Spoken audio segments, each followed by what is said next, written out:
have the city water connection, which is the blue hose.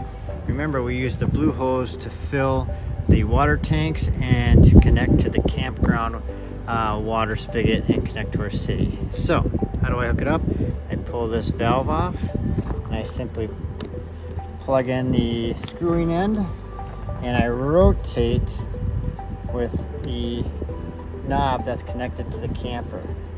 Once this is tight, I can go ahead now and connect my other end up to the spigot. So remember that we have provided a water pressure regulator, so you'll connect that portion to the spigot, and if you purchased a water filter, you will connect that to the pressure regulator and then the hose to that.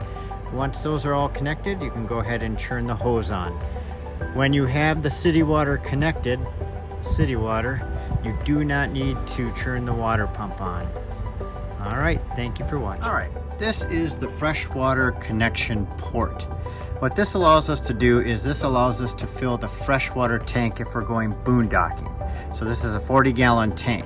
Now you can use any garden hose or clean city water. So what we've provided, because this is a little different to get the hose in, is we use our blue hose, as you can see here.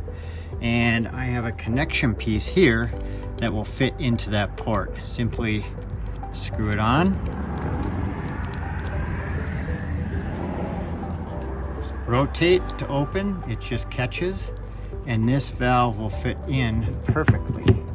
Now you can go ahead and you can turn your water on and that will fill the tank. You'll know when it's full because we have a water tank level in the camper that will indicate when it's full. I will show you that operation momentarily. When you're finished, you simply pull it out, unscrew this, and put the blue hose away.